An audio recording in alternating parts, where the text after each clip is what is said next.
Ladies and gentlemen, folks, welcome back, pirates, to Talk the Plank, the United States Pirate Party's number one podcast.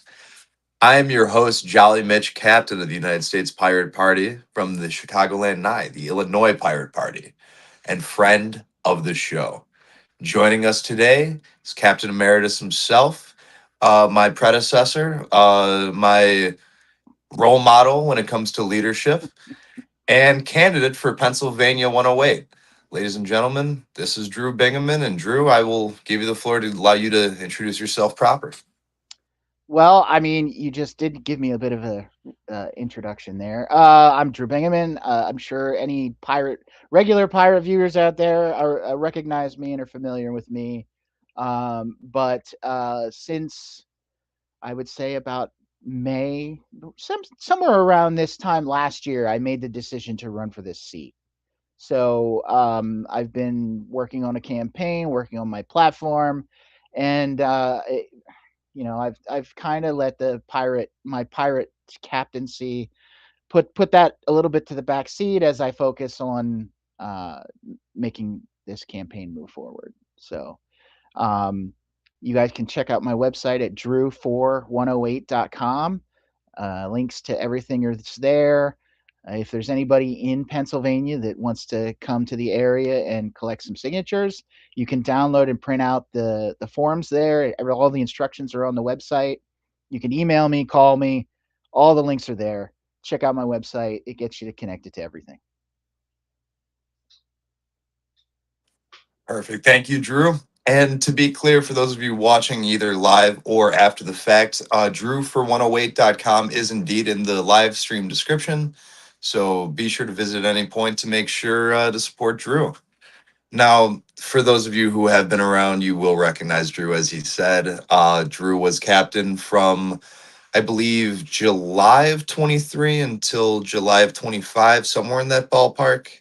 Uh, Drew took over as captain when he was vice captain. We had a vacancy and he filled his interim until we elected him full time. And under that leadership, I can describe it as a steady hand steering the ship.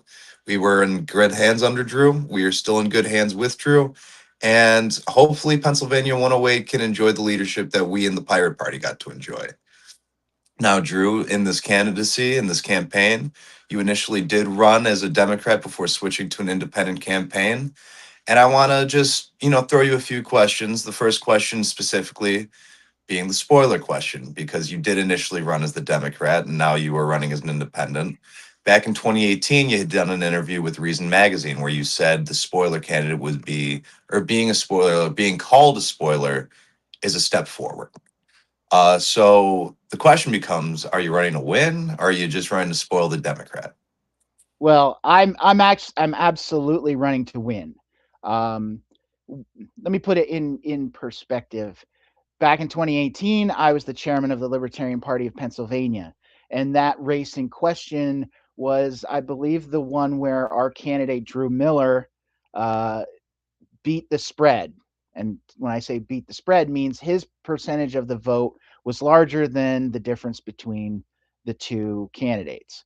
I believe if it was when Connor Lamb was running against, and I can't remember the Republican who ultimately won, but yeah. So we were called the spoiler, and at that time, as chairman of the Libertarian Party of Pennsylvania, it was a visibility campaign. That we didn't While I thought that Drew Miller was the best candidate on the ballot, and would make the best congressman, I didn't really think that he had enough support, or he didn't have the we as a whole party, and he as his campaign did not have the kind of money to really make a true splash in that. And that's in Western Pennsylvania, in this I think it was in the suburbs of Pittsburgh, or in Allegheny County, somewhere in Allegheny County.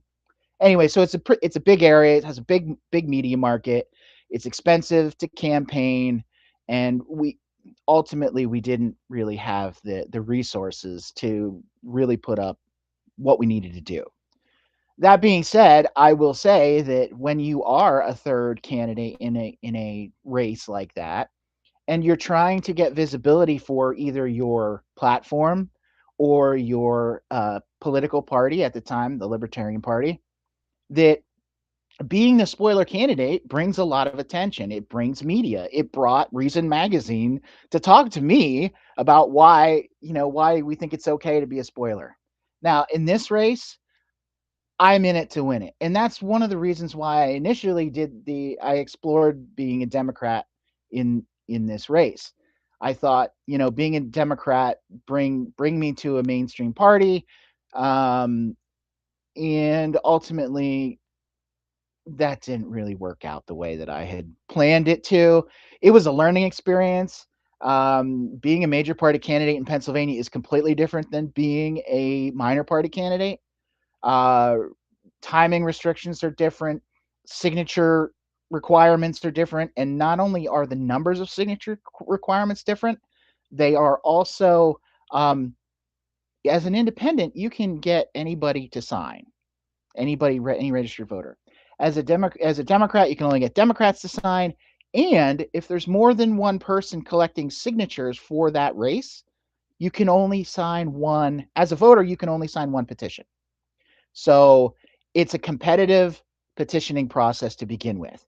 So that was part of the problem. We had three people in the race originally to collect signatures.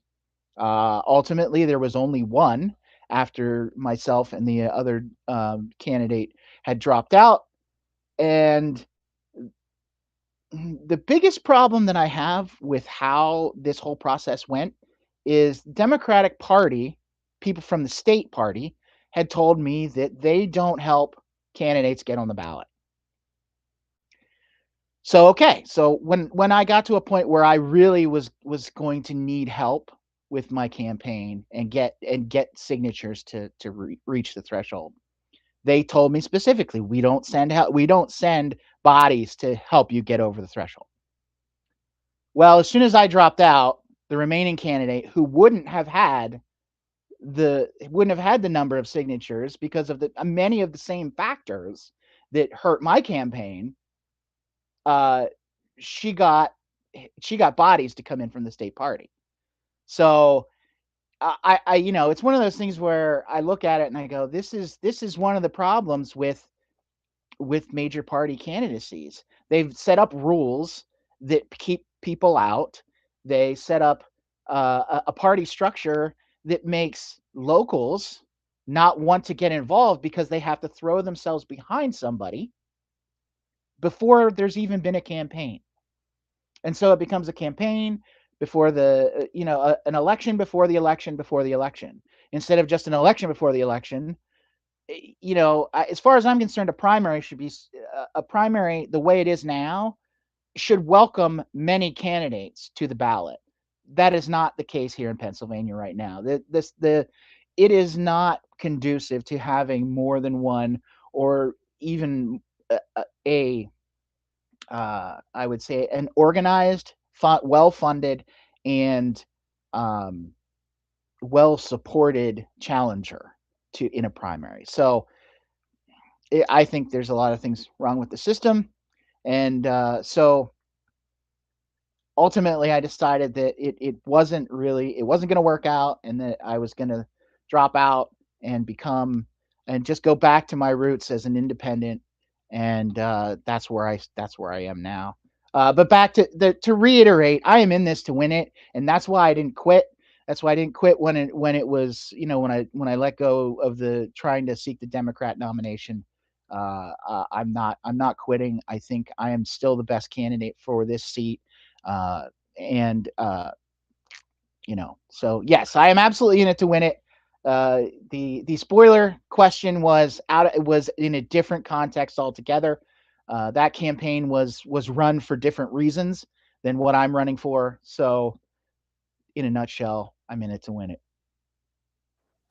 Thank you, Drew. And actually, just to hit on a few points you're saying, I think one of the things that sticks out in my mind is the Carlin quote. And obviously, he's talking about the powers that be when he's referring to it, but I can't help but think it does align with establishment politics where it's a big club and you ain't in it, because they do disincentivize outsiders coming in and trying to honestly and earnestly run for office. They usually keep it to the staffers who want to jump up, or the volunteers who become staffers, who become the Congress candidates, and it's just it's disheartening to think that this is the modern state of politics, but it is, comforting to think we have people who see that, call it out for what it is, and are willing to still try and make that fight. Number two thing I wanted to hit on was you talk, in the essence of spoilers, this for anyone who's watching. If you're watching this, you've gotten as far as supporting minor parties in this country, but the whole concept of being a spoiler is major party propaganda. We can't spoil an election for you. If you lost, you lost. If you did not receive the amount of votes necessary to win, you lost. In fact, if you poll 45% of the vote and win an election, and then the other opponents, poll 30 and whatever, the difference that made up just shows that over 55% of the voters didn't want you. You didn't get spoiled. The majority of people said no to you, but you won first past the post, which is a whole nother thing that we will address in a different time. The third thing I wanted to address with you, Drew, was how you did say you were captain of, or I'm sorry, captain. You were chair of the Libertarian Party of Pennsylvania. So you've been a libertarian, you've been a pirate party captain. You originally tried to run as a Democrat, and now you're running as an independent. Uh, so voters might be wondering, what do you actually believe? And why should voters trust any label you put on yourself? That's I mean that's a good question, and I have heard that from people as I've been out there campaigning, and some of my social media posts I've seen people say that. Um, Here's the thing, my positions between my platform between being a Democrat and being an independent, now an independent, has not changed. My views have not changed. I am still the same person that I began this year, um, politically. What I believe in, what things that I think need to be fixed in Pennsylvania, things that I want to see happen for the 108th district. All of those things are exactly the same. I was campaigning as a Democrat in name only, as a Democrat. I did not take on uh, the generic Democrat talking points, very much like my opponent has, my Democrat opponent has. I am who I am, and that's all that I am. I mean I haven't changed. I will say that since 2016, 2017, 2018, when I was a libertarian, and I was also very deep into the libertarian mindset and circles and things, that I have evolved some since then, and I think people can evolve over time. But I have always been sort of what I consider center left, uh, as far as uh, my I would say fiscal. I would say fiscally, but I'm center left. I've always been very open about social issues because that's libertarian, right? That everybody should be able to live their life how they want, and government shouldn't be able to tell the people how to live. I also believe that a smaller, more efficient government is better long term than a big bloated machine, and that goes back to my principle that's part of my platform. It's individuals over institutions, which we've integrated into the Pirate Party platform. I also think that when I found the Pirate Party, I realized that you guys aligned with my core values, my core beliefs better than the Libertarian Party did. And that's what I would say is that I was working with the Libertarian Party. I was a libertarian. I still consider myself somewhat of a libertarian. I wouldn't say that I agree with the Libertarian Party of 2026, though. The Libertarian Party of 2026 is very different than the Libertarian Party of 2016 or 2018, when I was very much involved. Anybody that knows the history of what has happened with the Libertarian Party can understand that. And I was on the losing side of a lot of that fight. And that was, again, it was a lot of money and organizing that organized against the traditional libertarians. So, um, being an independent now, I think, is one of the best labels going forward. I see uh, a lot of people in general are sick and tired of Democrats and Republicans. They see Democrats as being completely feckless, and just wanting to keep their position wherever they have a position, and not really willing to fight. And that's one of the things that I was going to bring to the Democrat Party. I thought, maybe we can revive the Democratic Party into, I saw a couple other candidates around the country. I saw, where the Democratic Party really needed a new influx of new blood, of people that are not what I would say. No, I wouldn't say traditional Democrats, because traditional Democrats to me are a whole other animal. But I would say like modern liberal, neoliberals in it that are in charge of the party now. I think that there needed to be a new influx of new blood into the party. And I was looking to be one of those people, and not wanting to change. And I didn't change to become a Democrat. I just changed my label. And ultimately, I don't think labels um, are super great at describing somebody's politics. You know, uh, I have a hard time right now really defining where what I would be considered as. Look, I used to call myself a classical liberal. Um, Now I don't know. I don't know exactly what I would be. I would say that I'm a libertarian in everything personal. I am a it's really just a matter of my principles. And I put that out there. So everything, my stuff is out there. I'm not hiding who I am. And I try to be as open as possible to tell everybody where I'm at. And I'm open to questions. If anybody wants to send me questions, either voicemail, text message, or email, we've got the link to my website there, or on social media if you want to. I'm mostly active on Facebook right now, but hopefully we'll be expanding into other regions soon. But yeah, I am who I am. I haven't changed for any political party. I have evolved since some days with the Libertarian Party, but uh, I, I'm still very much a core value pirate. That's where I'm at. That's where I'm at. So Well, thank you, Drew. And to be clear for anyone watching, excuse me, Drew's path here is not dissimilar to mine. I too was a member of the Libertarian Party until I found the Pirates and realized, wait, I think these guys represent me more than the Libertarian Party did. And to Drew's credit, like he said, putting individuals before institutions is now explicitly named and as such in the platform of the United States Pirate Party. So Drew is came in and immediately there was his, you could feel his impact on the party and his short time here. And to be clear, short time, I say that as someone who's simply been here longer. You've been involved in the party. So it's not like it's no longer short time. You've been here, Drew. You're absolutely a pirate. But to your point you mentioned earlier, I wanted to thank you for at least trying to change the Democratic Party because, in retrospect and speaking objectively speaking, because you and I, neither of us are supporters of the president.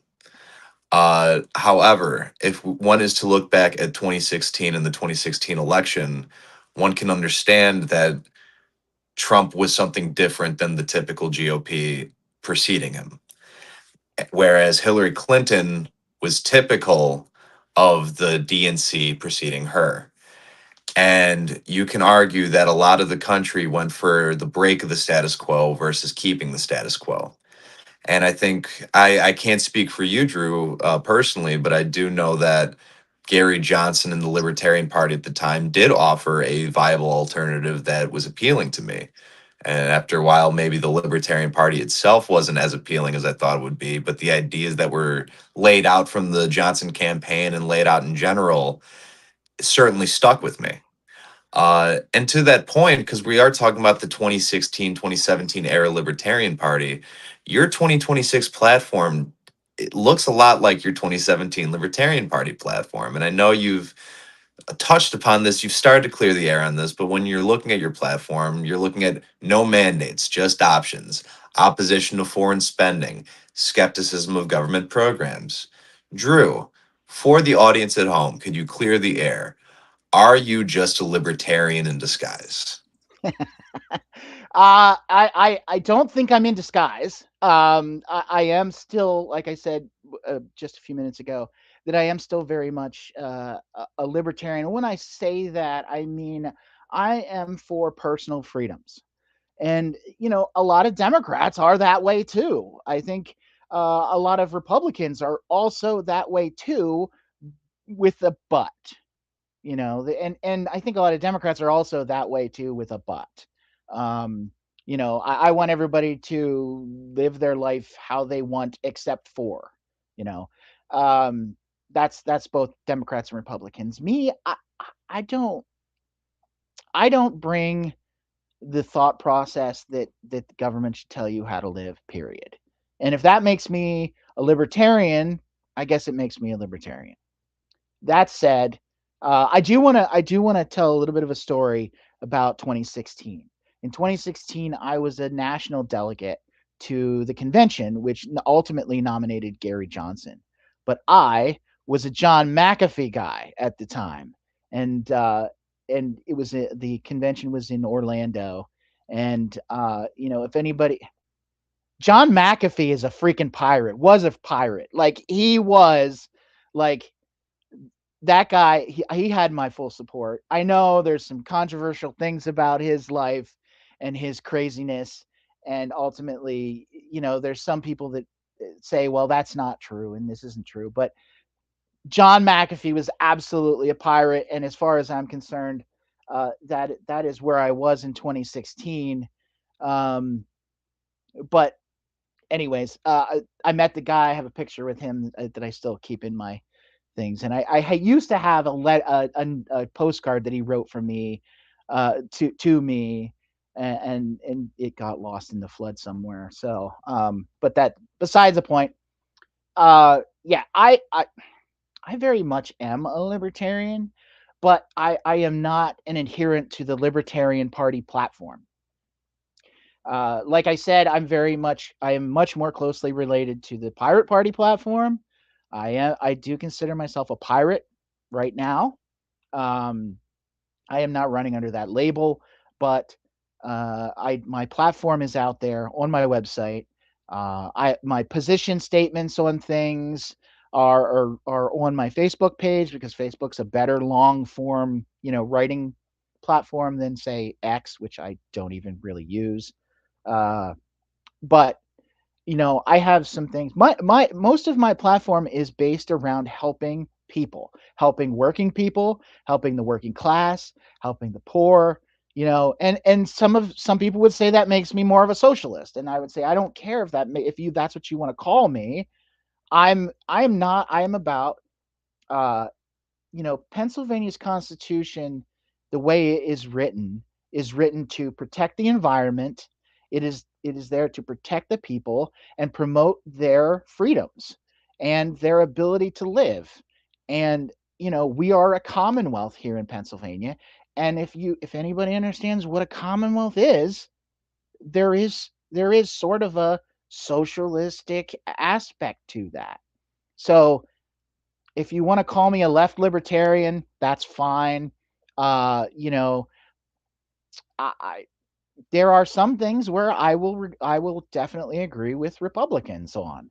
I think we do need to maintain some fiscal restraint in certain areas, probably very different areas than most Republicans would. I think we need to maintain. Pennsylvania has a balanced budget amendment where we have to have a balanced budget, or we dip into we can't go into debt like the federal government can't. So that's just off the table. So that being said, uh, I think there are a lot of things that Pennsylvania can do, like raising the minimum wage. I don't think that's socialist at all. I think that, a fair livable wage is really what's needed. I think long term, if AI does what it's purported to do, which still remains to be seen, and put a lot of people out of work, I think in order for this country to survive in any aspect at all, we're going to have to seriously look at a universal basic income. And where you can look at getting some savings out of that is you can throw away all of the welfare and assistance, uh the all of the people and the bureaucracy behind it that costs a lot of money, and just send people a check or an electronic payment now. I mean, nobody really uses checks. But um so I would say generally I'm a left leaning libertarian. And to anybody in the international audience, if you look at my platform, you would probably say there's no way that guy's a left leaning libertarian. Left leaning part was, anybody outside of the US. But where we are in politics in the United States, I think we can build a better Pennsylvania, honestly, with helping, like, working families extend childcare. I think, making helping our farmers without just throwing money at them. I think there's things we can do on the right to repair side that can help our firefighters, because there's a firefighting equipment, basically a monopoly. I think there's three companies. It's an oligarchy. There's three companies that make firefighting equipment, and they all basically conspire to screw everybody out of all the money that they have. So local fire departments, and in Pennsylvania, they're mostly volunteer fire departments, and they're not actually government entities. So they have to fundraise. They do get grants and things from the state and local governments. But when the cost of a new truck is like $500,000, like, that's a lot of money for a local fire department. And I think that going into more of a pirate side of things is, they all of these fire equipment manufacturers do a lot of things that do a lot of proprietary stuff that keeps their own ecosystem going. And that goes into right to repair, where, like, okay, you can't just put regular you can't there are no industry standards. Everything's proprietary and everything's locked up in their own ecosystem. So you can't, if things go wrong, you're calling the company to come service it, and they can charge you whatever they want. And that, I think things like that, fighting monopolies, fighting for right to repair, and fighting for more open, what I would consider more open source standards in fire and rescue equipment, I think is something that can absolutely help, not just our local fire companies, but also help that money that is coming their way go a lot farther. Thank you, Drew. And let me just be clear. I hope everyone's hearing Drew and understanding what libertarian actually means versus what a libertarian party might say. Think about the term libertarian, liberty, civil liberties. I thought this country was founded on the ideals of life, liberty, and the pursuit of happiness, which I think, to have a politician, and I use that phrase very fast and loose because we are in politics. However, I do believe, poly means many and ticks are blood sucking creatures. So what is politics? Uh, but I truly believe that it's refreshing to have a candidate who goes back to the basics of what this country was founded on: life, liberty, pursuit of happiness, and applies it to the modern day of how do we get life, liberty, and the pursuit of happiness. And when you talk about fire, my father worked in EMS for the city of Chicago, so I understand first responders and the need to have proper equipment and make sure that everything is running and working, and to cost the taxpayer of a small of a apologies to cost the taxpayer of a small municipality $500,000. You know, think about the roads in your small town. Think about the schools in your small town, and you're paying 500,000 just on equipment that they don't even have the right to repair. It's not even theirs. It's truly it's one of these things that I'm glad someone's speaking up on it. So Well, so Cory Doctorow would call this the enshittification of everything.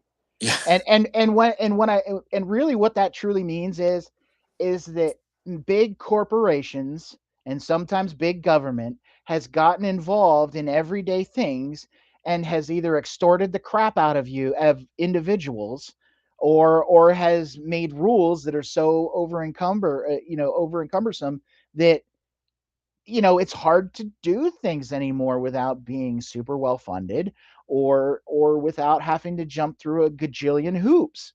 And I would say if we're looking back at the Libertarian Party, the people that would today call themselves part of the Libertarian Party are very much more what I would consider property libertarians, where if you own something, you can do whatever you want with it. And that includes businesses and even some of them up to the point of owning people. Like some of libertarians like to think that if you're an employee, if I'm an employee of a libertarian, he thinks he can tell me what to do, whatever he wants. And like, I don't have any rights anymore because I'm an employee of this guy. And I would say that is absolutely not what I am. I am a person for individual liberty, and what that means is that your liberties end at the tip of my nose. You don't get to oppress me just because you own a company. You don't get to tell me what to do just because you own, uh, you know, uh, like Google, for example. Google gets doesn't Google shouldn't get my data and be able to sell it because that's my product. I mean, sure, maybe I'll trade that for services that you give me, but you also shouldn't be able to exploit me uh and sell that to people that are then going to violate my privacy. But that's what I would say, that the Libertarian Party of today is very much more a property libertarian party, and they think that every bit of taxation is bad. Their slogan is "taxation is theft," and while I generally don't disagree with that sentiment, when you make something as simple as that in a platitude, I mean, we have one ourselves, that, and it very much goes with right to repair, right to ownership, uh all of that. If purchasing something isn't ownership, then piracy isn't theft. If I buy a movie from Amazon and they decide to take it off, that means I never owned it to begin with. They take it off their streaming service because they want to shore up some cloud space. Then I never owned it to begin with. That was just renting it when they disguised that as a purchase. So, and that again, that goes back to libertarians now would say that's okay. I don't think that's okay. I don't think I don't think that's okay. That's again, that those are property libertarians that think Jeff Bezos basically becomes God because he owns half the freaking country. So, I don't think that money and ownership makes you any better or any different than anybody else, and you shouldn't be able to oppress other people with just by throwing money at them. Thank you, Drew. And I always found the contradiction with property libertarians to be interesting because I should be allowed to do what I want with my stuff, and that includes you. If I can take your liberties away from you, I will do that because it's my right. It's such a it collapses in on itself as soon as you try to just work that out. As far as I'm concerned, those people are fascists. Absolutely. Absolutely. It's the same type of people that believe the Confederacy were in there. These anti-staters who would have supported the Confederacy, which it's a whole bastardization of self-determination. The Confederacy, for those of you keeping tabs at home, the pirates will never support the Confederacy because the Confederacy was a slaver nation. We support people in a political entities having the right to control their own destiny, their own self determination. And the 3 million odd slaves that were enslaved by the Confederacy had no self determination whatsoever. Slaver nation, no self determination, doesn't count. Uh, so, Drew, I actually wanted to change gears really quick because yesterday was signing day. Signing day, for those of you who don't know, because it's a holiday that was made up the other day, is a petition drive day made up by the Legal Marijuana Now Party, sent over to us and our friends in the Transhumanist Party. We'll talk about them later. But the idea of signing day is to go out and find minor parties or independent candidates and help them petition, help them collect signatures. I know I went out yesterday and did my due diligence and tried to find some candidates. And while I came up short, I did my due diligence. And I think my failure in that mostly stems from the fact that we were so caught up in primary season a second ago that I don't know who the independents or minor parties are if we have any, because in Illinois, the signature requirements are killer for independent candidates versus major party candidates. But with that being said, we do have to address an elephant in the room when it comes to petitions and signatures. Is when you were running as a Democrat, you failed to gather enough signatures to appear on the primary ballot. So I ask, why should voters trust you to organize a legislative office if you couldn't organize a signature drive in your own town? Well, to respond to the organizing a legislative office, I already have talked to some people that have experience in organizing a legislative office, and should I win the seat, I have people that are going to either be my go-to people to help me get that organized, or they will be the person who I hire to take the role of constituent services, the head of constituent services. It is somebody that is the person that the first person that I was talking to is somebody that has extensive experience in this district, and I think as a leader, it's incumbent with me to know that where I don't have experience and to find the experts and the experience that can fill those roles. It's not, leaders aren't really meant to do everything. And I that's sort of how I lead. I lead by finding people and talking to people that know their stuff and taking their advice moving forward. And it's not like I just take it hand, I don't just take it at face value. I have uh, I consider myself to be a fairly smart guy, and I think I can evaluate somebody that's giving me information. Um, so I would say that I would also say in response to the failures during the primary season is my my volunteer base has grown a ton since the beginnings of that campaign. And just to let everybody know, the petition period for the Democratic Party. Well, it's for the Republican Party too, but the petition period is like just over 3 weeks. So from the time that the paperwork is released and you can gather your first signature, you have about 3 weeks to get that into the state, to meet those requirements and get them into the state. I would say that they're, talking about what happened. I would say that, weather was terrible in February and early March in Pennsylvania. And if you live in Pennsylvania, you know that the weather was terrible this time of year. That put a damper on a lot of things. We had some issues with some of our live events joint live events where it was Democrats in general. that we straight up just didn't get very much traffic. And those events are normally where a lot of signatures come in. You know, I would also say that I personally was not as hands on as I probably should have been during that process, mainly because I wasn't as familiar with the process.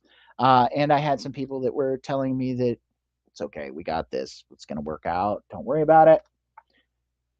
And, it's again, I would go back to the fact that I have come back to a place that I have a lot more experience in being an independent third party in Pennsylvania, running for office as that. I'm very familiar with how that gets done, and I've been doing it for since about 2013. So um, I was out of my comfort zone as a Democrat. I was out of my comfort zone as learning those rules and everything. And I would say, as far as the legislative office goes, like I said, I have people that have tons of experience in that role, and I'm going to lean on them fairly heavily. Uh, and I think I've got probably a better start than anybody else. Well, I wouldn't say anybody else because obviously the incumbent has his office set up. But I would say that I am in much better shape, expertise wise and support wise, legal and legislatively, than the Democrat challenger. So I think I'm in solid ground there. Right on. Thank you, Drew. It's a good answer. I've real quick, we got a few minutes left. I had a couple more questions I want to throw your way. Now, this is Pennsylvania State House 108 that you were running for. You're That's not really correct. gonna have to worry about foreign policy or spending foreign money or sending Pennsylvania taxpayer dollars overseas. That's really not going to be your focus. However, I think this is still a question we should hit on just because I think it's worth clearing the air about. You've said you oppose foreign war spending. Does that mean you'd have cut aid to the Ukraine? The quick answer is no. I think the first thing, being a libertarian is that we are averse to foreign entanglements, and I think every country should be averse to foreign entanglements. Now, I am also in the belief that we should defend and support our allies. And as far as I'm concerned, Ukraine at the time when that war began was our ally. Now, are they anymore? I don't know.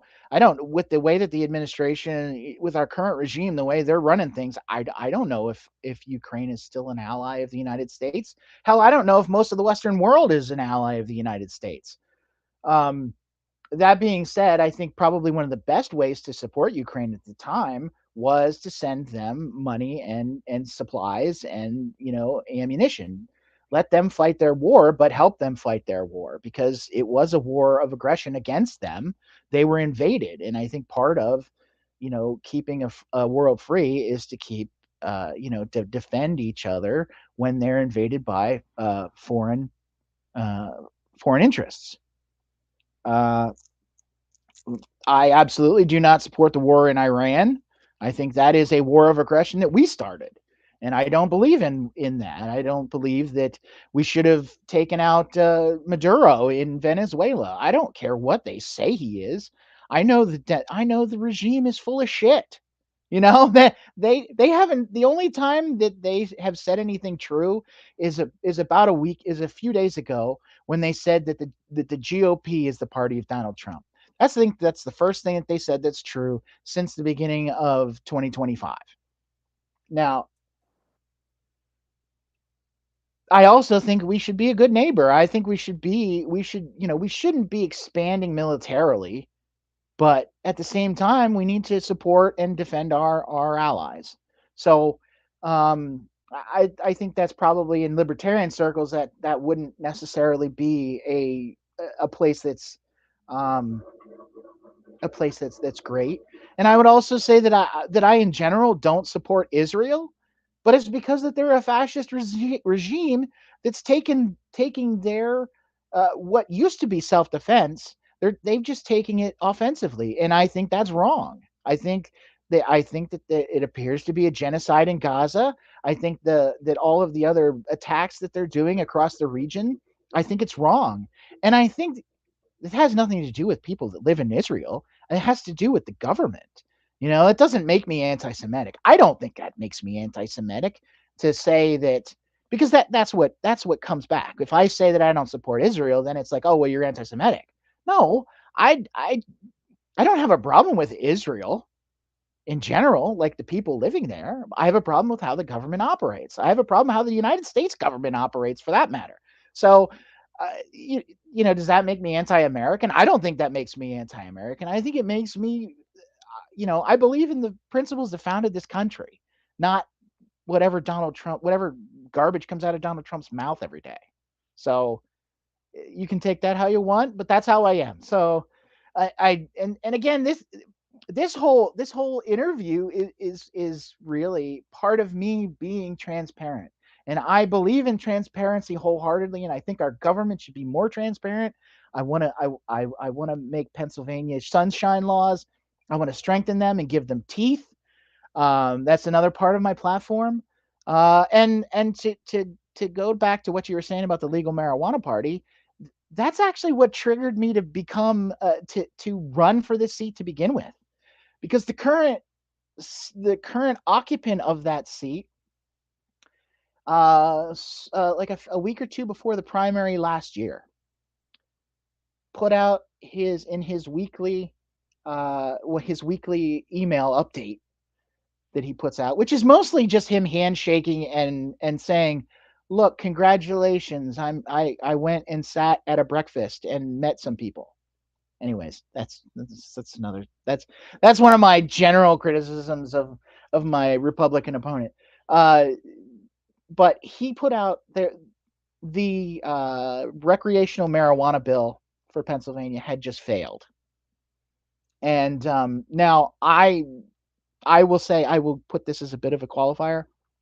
I also would not have voted for that version of the bill, but for a completely different reason.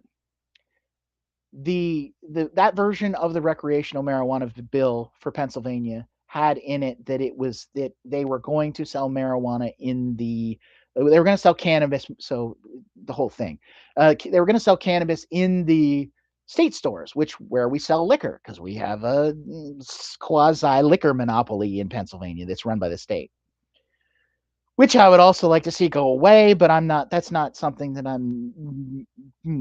it's not a hill I'm willing to die on. That said, I thought that was a bad idea. We have a, uh, we have a medical dispensary network of privately owned businesses in this state. And as far as I'm concerned, those people are already selling cannabis products to the residents of Pennsylvania. They just have to do it under the guise of being medical. So why don't we just sell them a license to also sell recreationally? And the same, you know, the people that regulate that can regulate that same net. Those people know cannabis, right? They're experts. And it, kind of going to my point, the Pennsylvania Liquor Control Board, which owns the state stores in Pennsylvania, has been going on with an ad campaign about how they are helpful and friendly and can get you the liquor that you're looking for when you go into the store. I think that's great. I think that's true. I think that many of the employees of the state stores know their shit. They know if you go in looking for something and you just say, "I'm looking for this. This is my budget. What have you got?" They can point you to things that they can get you what you want for whatever occasion it is that you want to celebrate, or you want to, just a casual Sunday or Friday night. So, as far as I'm concerned, those people aren't experts in cannabis, and we shouldn't be putting that on them. And we don't need to be, and it shouldn't be a state monopoly, because I think the way that came about was in days when it was very scare tacticy about alcohol coming back after prohibition. People were afraid, and they thought it was only okay if the government controlled it. Okay. We are beyond that with marijuana, with cannabis.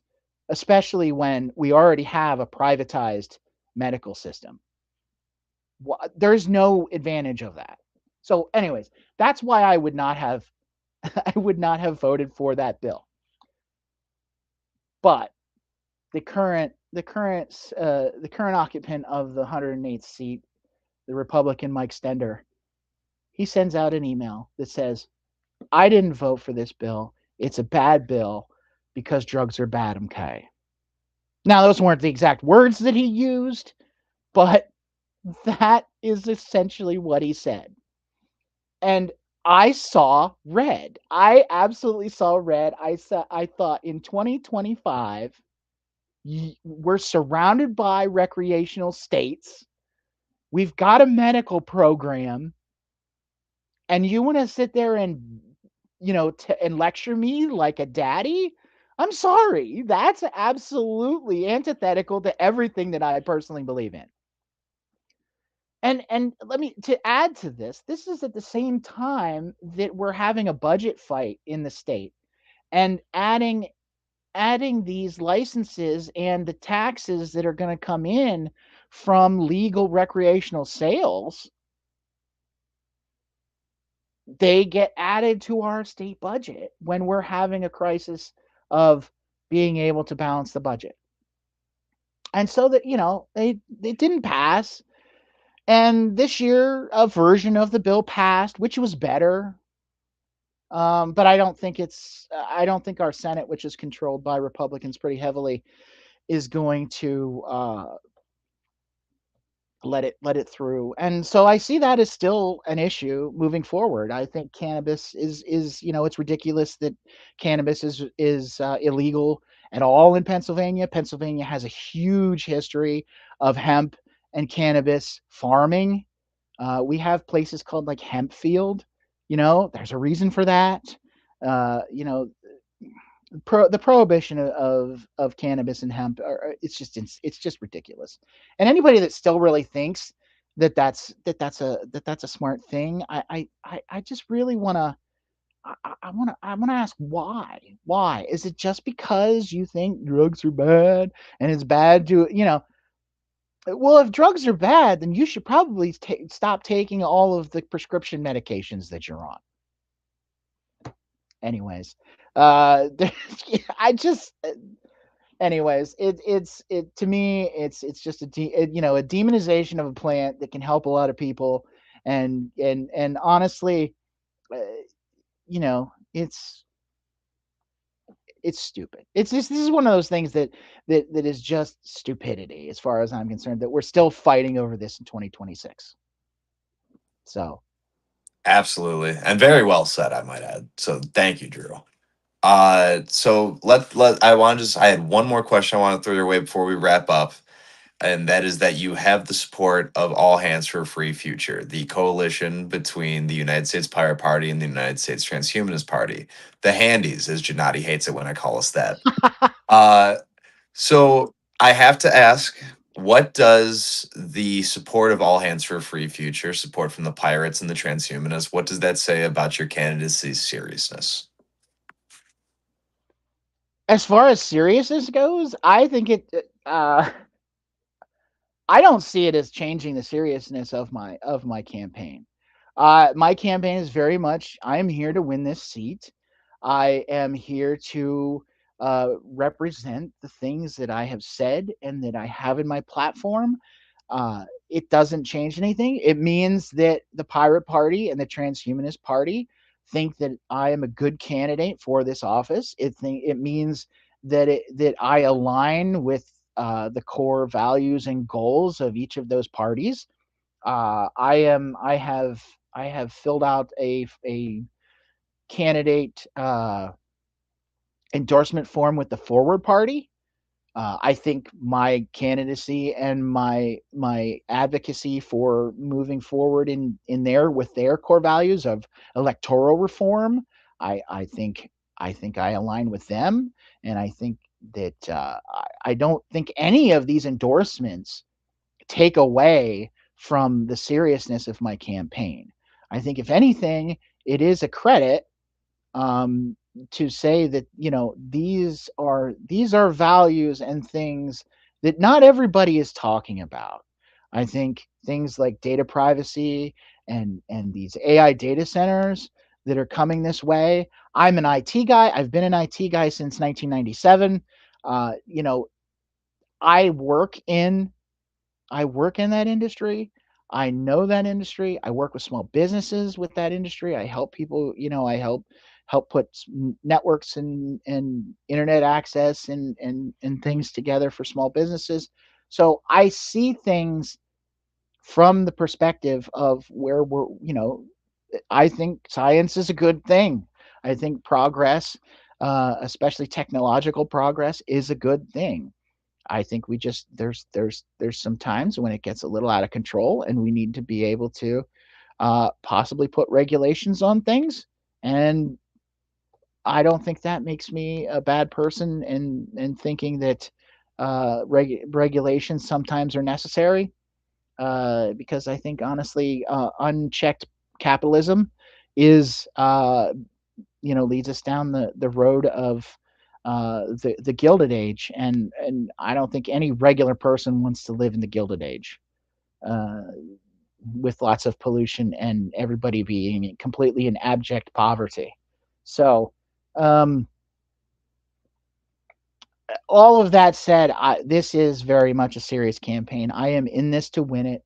I am in this campaign because I am fired up, and I think ultimately, I think that in the next few years, depending on how things go, we are in an existential crisis as the United States of America. And I think one of the ways that can preserve the way of life in states like Pennsylvania is that we have good people in state legislatures and in governors that are willing to say no to the fascist regime. And I am absolutely going to say no to the fascist regime, and tell them to go pound sand when they need to. That's I have part of my uh, platform is law enforcement accountability and transparency. And part of that is no masks. There's no reason for law enforcement should be identifiable, and not only identifiable by uniform, but by and when you ask for their identification, they need to give it to you, so that after the fact, because you can't do this on the fly, you can't fight law enforcement when you're having an interaction with them. You just can't. You can argue with them, but you're probably going to lose. That said, I believe you have a right to record the police. I believe you have a right to record any public official, and I think you have a right to know who you're dealing with. And so that after the fact, you can bring whether it's a lawsuit or whether it's charges against that person. We have a crime in Pennsylvania called official repression, where if a it's sort of like a 1983 civil rights violation. So that if the police or an elected official actively uh, violates your civil rights, it's actually a crime in Pennsylvania that is punishable by jail time. So it's very rarely used, but I think it should be used more. I think that's one of the best ways to keep people accountable. Is if we have law enforcement that is accountable and knows that they're going to be held accountable, they'll behave better. So I guess I went off on a little bit of a tangent there, but No, I think you drove the point home though with the tangent is that it is a serious campaign and you are taking this serious. And by the way, anyone who's questioning the seriousness of the pirate or transhumanist parties, that is propaganda from the major main two parties. They want to make minor parties seem like joke parties or irrelevant, when in reality, we are as serious as it gets. We are trying just as hard as they are. They may have the corporate backing to back us up, but we are truly movement powered by the people, for the people, by the people, of the people. And Drew Bingaman is running a campaign in a vein very similar to that, where he is for the people, by the people, of the people. Everything Drew has said has been very reflective of the Pirate Party as a whole, and proud to have him running, and we're proud to support his campaign. You can support Drew yourself at drewfor108.com. The four can be the number four or the FOR. I have FOR in the description below. Drew, we are quickly approaching, I assume, the live stream reset. So, shall I give you final words before we get going? Yeah, I guess I would just want to say just one last bit of a note on that seriousness thing.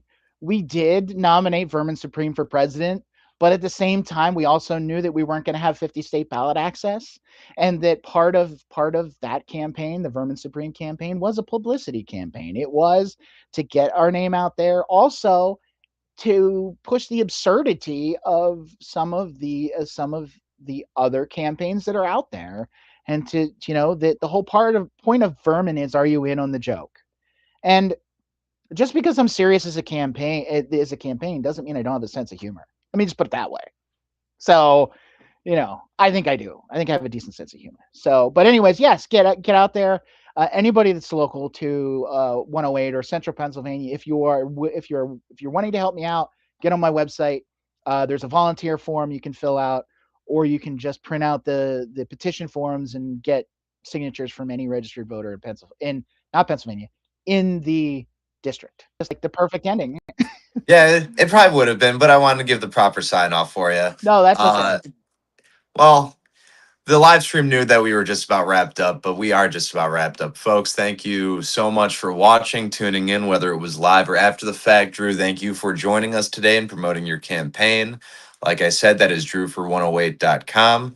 I have the link in the description. I will be making a post on the uspirates.org later today promoting this episode and linking your campaign and all that good stuff. Folks, thank you so much for joining us. We will be back next time with another guest. Who's that guest? Who's to say? Folks, vote. Drew, you know what? Fuck it. You're here. So, I'm Drew, here. I'm here. yeah. Do you know why I love this party? I think I do, but please tell me. Oh, baby. I love this party because we believe the United States should be a good neighbor. We believe in cool, clean water, like Hank said. And we believe that if purchasing isn't ownership, well, then piracy isn't theft. Folks, thank you so much for tuning in to Talk the Plank. Vote pirate and victory.